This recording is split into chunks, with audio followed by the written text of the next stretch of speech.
Welcome to the Visibility Brief, a Yext series where we sit down with business leaders to explore how AI is transforming customer discovery. I'm Rebecca Colwell, SVP of Marketing, and today I'm joined by Mike Walrath, CEO of Yext, for an illuminating conversation about the future of discovery in the era of AI. Hi, Mike. Hi. How's it going? It's good, but I feel a lot of pressure after that lead-in to illuminate. You should feel the pressure. Feel it. High stakes situation. Yeah. I'll do my best to be like a LED light bulb. Amazing. I think you'll do great. Speaking of high pressure situations, AI seems to be creating a high pressure situation for marketers everywhere. It's changing how we're getting found. Google feels like it's being really disruptive. You've gone through changes like this in the past. Can you help me kind of understand the nature of the shift from Google to AI search and just why it's so disruptive for marketing organizations? Sure. Well, I don't know. Maybe. I hope so.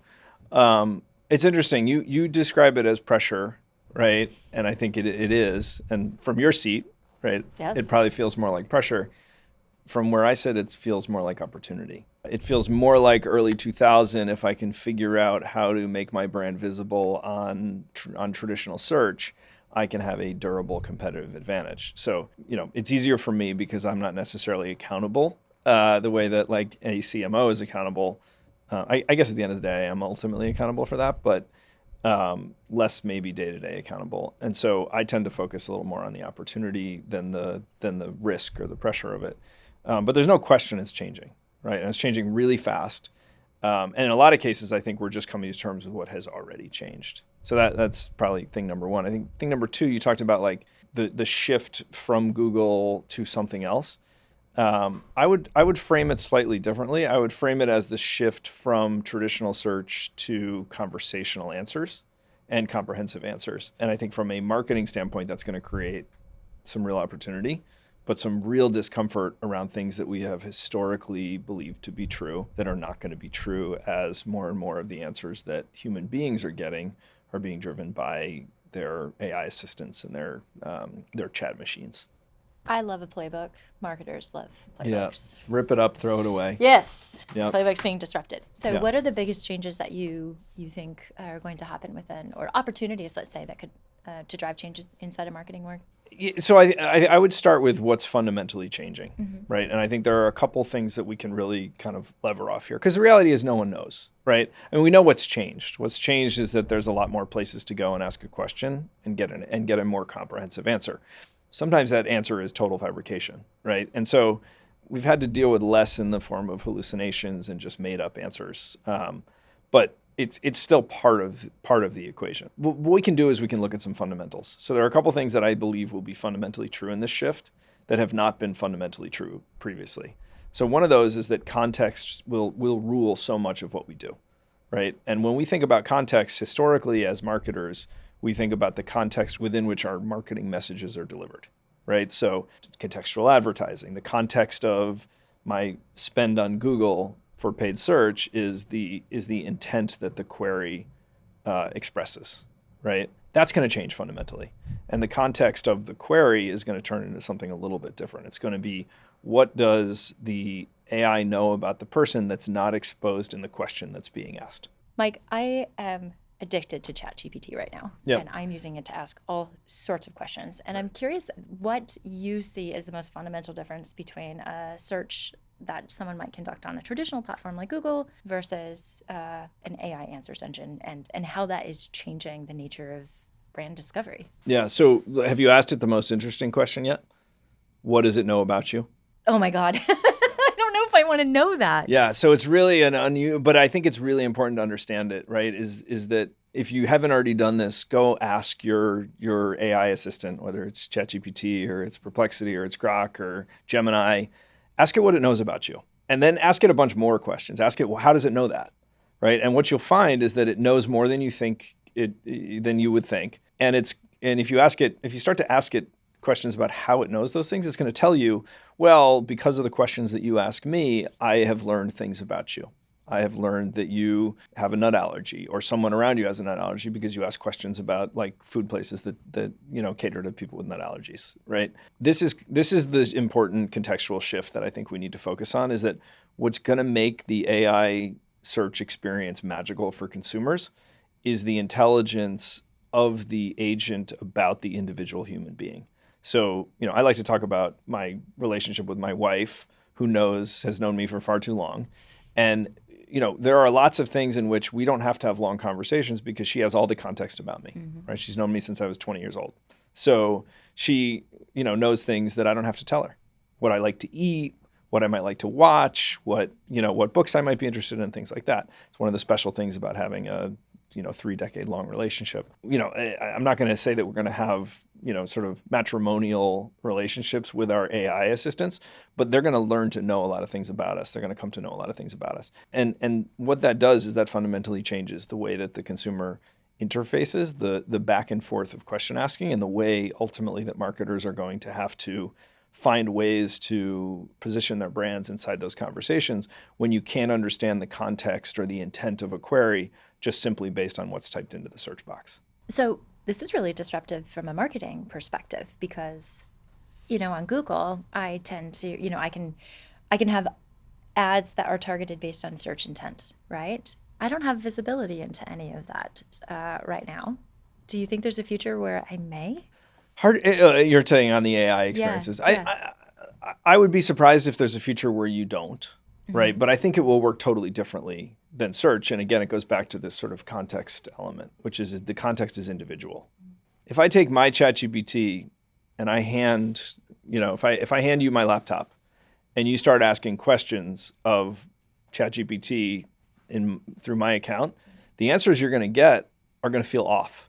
Right? Yeah. They're going to feel strange. They're going to feel like, there's a tilt to these answers that because I've been using that thing for close to 2 years now, it knows a lot about me and it's going to answer. It doesn't know it's you.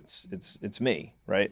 You could start your prompt with, "Hi, this is, I'm using Mike's account, but I'm not Mike. So forget everything you think you know about me and start from scratch." Sure. And then you're basically back to the world of like the only context that the answer is going to be delivered with is whatever context you deliver in the prompt. Right. But after 1 or 2 prompts, it's going to, or 10 or 20 or whatever it is, it's going to start remembering things presumably about you. But I think that's also why like these things become pretty hyper personal, and the marketing becomes one-to-one when you're marketing through this channel where embedded in all of the in all of the interaction is this invisible context. So when an AI answers engine is out there trying to answer a question for me, what kind of data is it referencing? Like, how does it, and what information is it trusting to come back? So I use it all the time for things like planning a vacation. Yep. Give me a recommendation. Sure. In this context, what information is it going to go out and look for to answer that question? Yeah, so it's going to take the context of you as a human being, and then it's going to go try to make matches to the context of brands, of vacation properties, of restaurants, of things like that, right? So one of the things I think that we have gotten really accustomed to is that either the content around around which we're advertising or the intention that's been expressed into the search box are the primary thing that we're choosing to associate our brand with, right? And so it's very much a push. I believe, and this is the theory, that this is going to shift, and that instead of it being such a push economy where we basically say, this is my messaging and I'm pushing my messaging to whatever contextual relevancy I have, right? Instead, you're going to have contextual conversation between brand and human with an AI intermediary. And so just as it's really important for the AI to understand the context of the human being with whom they're servicing, if you will, they really need to understand the context of the brand as well. They need to understand, how can I match? So if I like to eat at restaurants that don't use seed oils and have vegan options and are really sort of focused on gluten-free and what, make it up, Just right? not healthy. Yeah. Well, there's a lot of that around my world. And so if that's my focus, like it's really, my AI is going to want to know where are the places that match up to sort of that context or that understanding that I have of my human, if you will. And so as a brand, if we're not providing all sorts of interesting context, like we have a vegan menu, we use We use tallow and avocado oil and olive oil, right? But no processed seed oils. We have, we focus on, gluten-free options and things like that. We're pet friendly. 100 million things that if I'm not providing that context, then it's harder for the AI to make those matches over time. And I think, some of this is theory and some of this is already happening in practice. And so, AI becomes kind of a matchmaker between everything it knows about a human and everything it knows about a brand. And I think we'll see that explode in the coming years.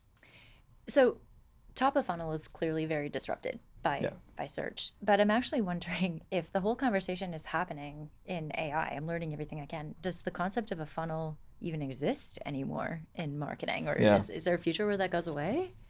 I think a bunch of things probably go away. So I think the funnel, like, we'll probably still talk about the funnel, but I think the funnel will be massively compressed at the top of the funnel, right? So this customer journey that we've historically had around, the sort of, we acquire their attention and then they explore our products or services, and that maybe generates leads or, marketing opportunities. And eventually there's this moment where they become a customer. They buy my product or they buy my service or whatever it is. So we think of that customer life cycle as being this kind of extended, and this is we've kind of built all of our marketing around this idea of like, we're nurturing through these life cycles.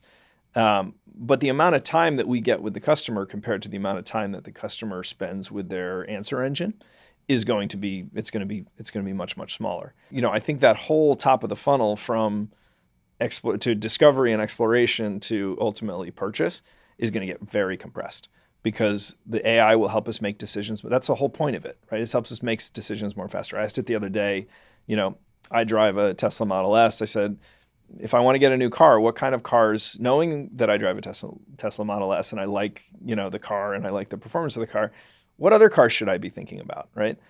It thought for 7 minutes, and then it presented me an incredibly detailed readout of like, here are 6 or 7 cars that you might consider for different reasons.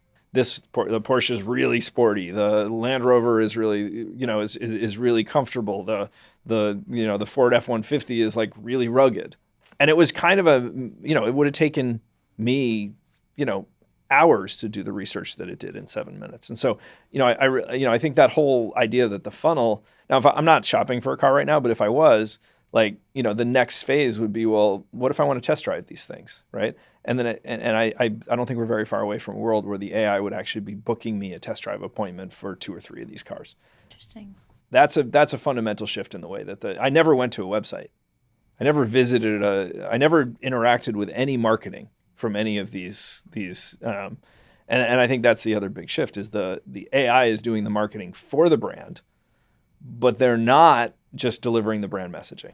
That makes me very uncomfortable. So I'm a product marketer by heart, right? Yeah. So the words that we select, the way we position, it's so important. And, I was reflecting, I'm not sure how verbatim you were saying, but like the F-150 is rugged. That is how Ford positions the F-150, right? So AI likely did a really good job of picking that up. But, I'm coaching our marketing team that we need to shift from thinking about controlling the words to like influencing what AI says about us.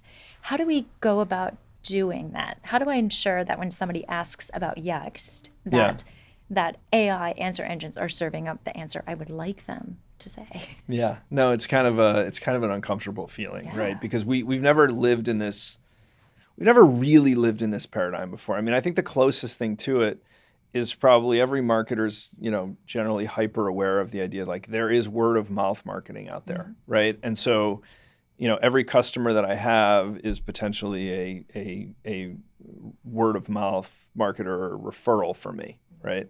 But that's, I think we think about that as this sort of small, but really important part of marketing. And so we do a lot of things to make sure that our customers are happy, and we manage NPS scores, and we make sure that, like, we really are trying to understand, like, will I benefit from word of mouth marketing from this customer of mine?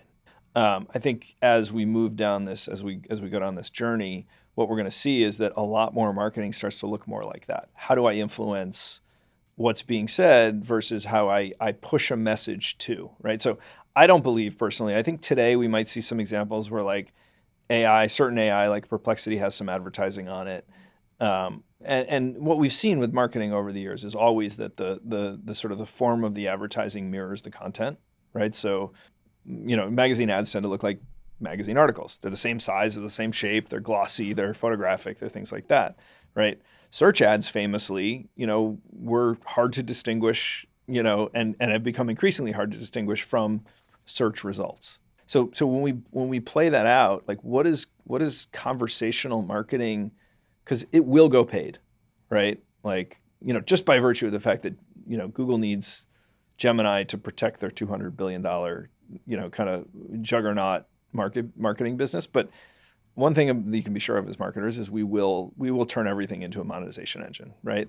And so all of these AI things will become advertising, some form of advertising monetized, but the form factor of that advertising will match, which means it will be conversational, which means that in effect, what we're trying to do in what will become the predominant search mechanism for our products is influence our marketing message, not deliver the marketing message. And that's the huge shift, is that across every one of those other mediums, print, television, search, web, display, social, we design the message down to the pixel and we deliver the message. And in this case, this is all going to be different. Absolutely. What would Don Draper do? I don't know. He would probably go have a couple extra martinis at lunch because, like, this is.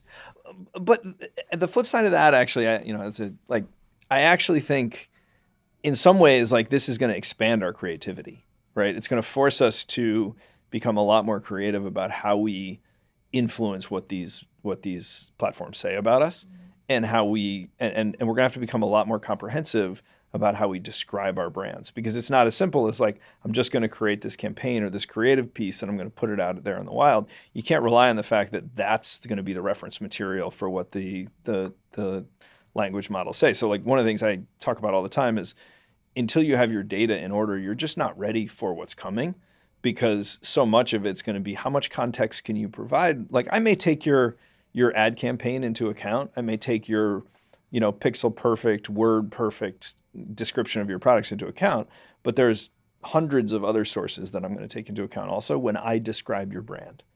And all of those sources are ultimately data to these models. And it's the context around the brand that, just to bring it back to where we started, is going to match to the context of the consumer to create these magical experiences where it's like, that example about the car, 7 minutes of research and it gave me exactly what I wanted. Right. And it saved me a heck of a lot of time. It's interesting because it feels like marketing for the past 10 or 15 years has been so hyper obsessed with micro optimization of every single little thing. Like you said, the pixel perfect word. Sometimes to the detriment of the bigger strategy. Like, who are we? Who are we for? What's our positioning? How are we different? It feels like a pivot back to some of those fundamental things of like understanding. Who are we? How are we different? Well, I think if you don't have that, you're going to struggle mightily to, and the strongest brands, they do have that, right? They've never lost that. They have the sense of this is my brand. This is what's important. These are our principles, and these are the things that are going to drive the customer to choose my brand over the other brand. I do think we live in a world now where the sort of data around those things is going to be much more granularly understood. And so we can have it all. We can actually, the exciting thing about this is we can have it all. We can get really crisp on what is the messaging and what's the value around my brand. We can also get really crisp on the minute detail of, what am I doing to influence the way that my brand is being reflected in the world, especially in places where I can't directly control it. Speaking of places where you can still directly control it, my website. Yes. But increasingly, I'm just curious, are websites going to be relevant in the future if everyone's just having conversations on AI conversation engines? I think they're clearly relevant, but they might be relevant in a different way, right? So historically, we've thought of the website as like the end game, right? Like the goal is to get them to my website so that they can, understand my product better, and then I can have a conversation with them. And look, that's gonna persist for a very long time. Human beings won't change so fast that they don't visit websites and they don't want to see things for themselves and interact with brands directly. But we're already seeing the shift where, traffic to content sites and all sites from Google is down as they provide more answers and less links. And so we should just get really comfortable with the notion that like measuring the traffic that we get to our website is going to be a less important metric as we move forward. And we're going to have to find different ways to measure, the equivalency of that, which is like, what is the snippet of, maybe taken from my website that ChatGPT or one of these other AI platforms has used to describe my brand. And that's the way they got the Porsche and the F-150 and the Land Rover. I think actually all of those brands would be pretty happy with the way that they were described. I also think all of those brands are probably pretty best in class at having their messaging be presented across, their website. And if I dug in deeply and asked the AI to tell me where it got the information that it was giving to me, it would give me the list of citations, and that list of citations would almost certainly include those brands' websites. So that'll be something that we track instead of, user visits to my website. We'll be asking ourselves, well, like a really important metric will be how many times was my website cited in the answers that the AI was giving about the brand or about the product. Right. So far you've sort of highlighted three really big shifts. The shift in how potential customers are going to find us. Yeah. How our brand is going to be described to those customers. Yeah.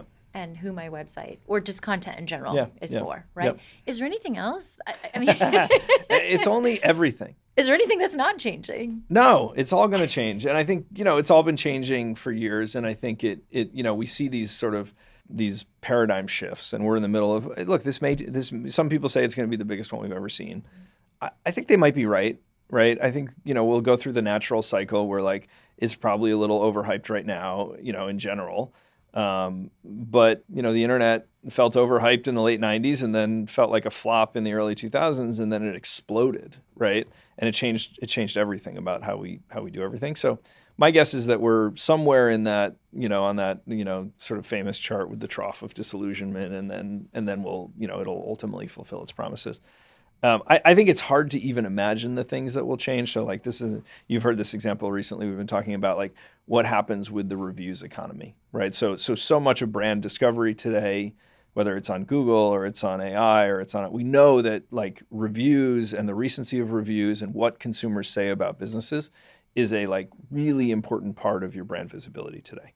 And I don't think that changes, but I think what might shift is the visibility of how those things are being influenced. So like one of the things that, I don't know if this will happen or not, but what I would guess might happen is that when I buy a product, my AI will know it, and my AI will ask me what I think of it. That review, that's a review, right? Oh, I love it, but I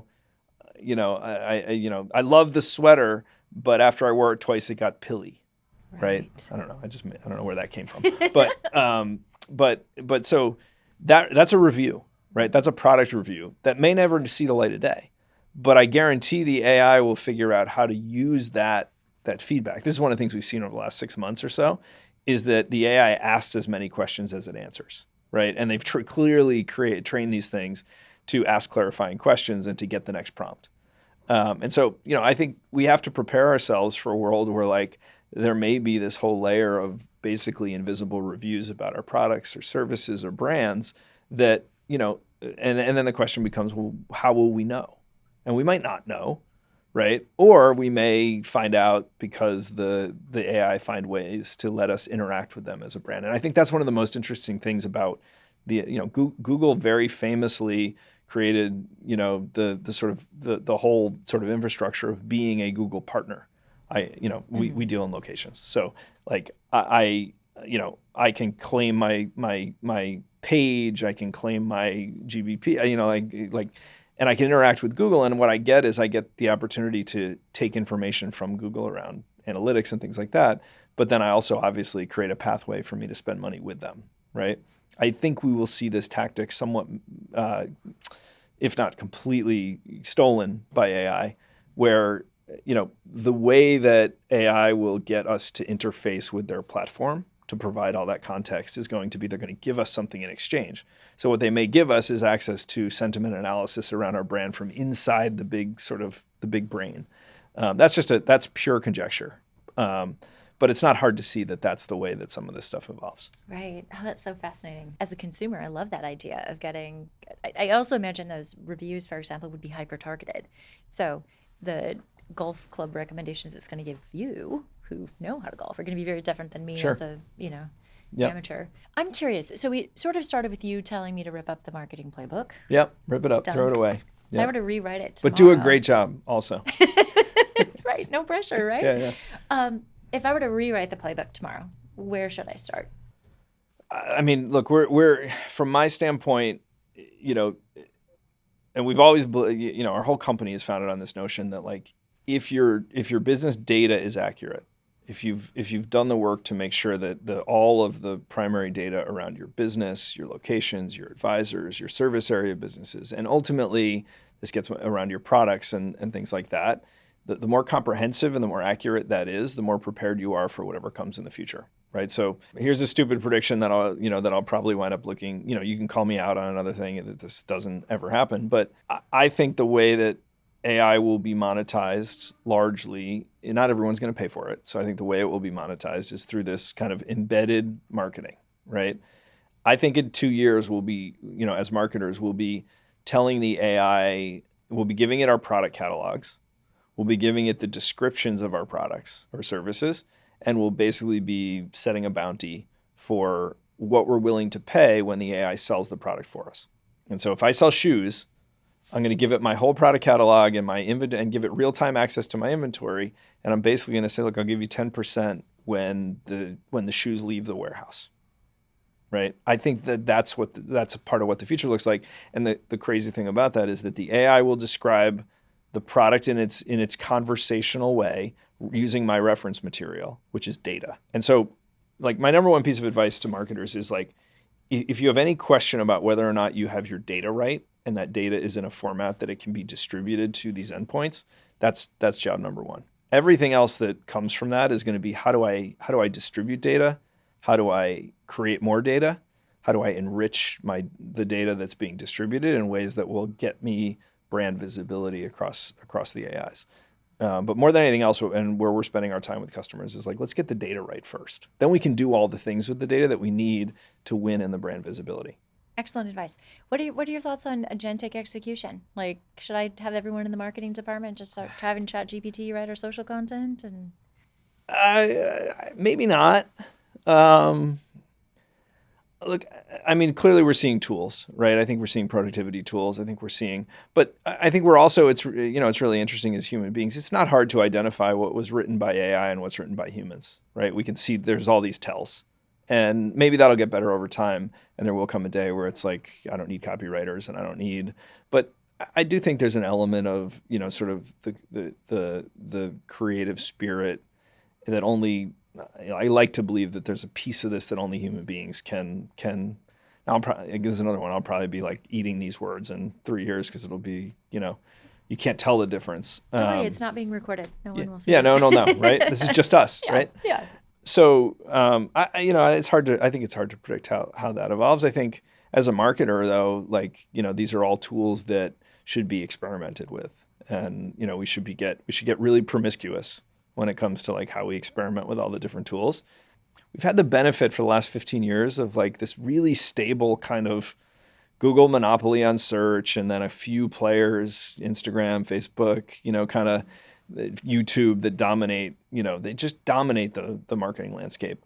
And I think that's the piece that we can't rely on. Traffic trends will change, where consumers are going, how they're spending their time are going to change. And if the past is any indicator, like 5 years from now, these conversational AI agent platforms are going to be the primary marketing opportunity. Maybe we fight fire with fire and that's all, agentic marketing, but it's, I think. Any final advice? A lot of folks, in our marketing department have not been in marketing for 15 years. So they've only been exposed to the era that you were referring to with it all just being centralized around Google. So this is the first big transformation they've experienced. Yeah. Any advice for the marketers out there who are trying to navigate this? Yeah, look, I mean, I think inexperience can be an advantage, right? So people who are earlier in career or you have shifted from a different function into marketing, they may not carry as much of the resistance to this is different, right? This we have to think of this differently, right? It's anathema to a lot of marketers that I don't get to craft the message perfectly and make sure that it's delivered, right? I think in a lot, there's probably a lot of marketers out there that think that the notion of like I'm going to be influencing the marketing message around my brand, not delivering the marketing message around my brand is just a non-starter, right?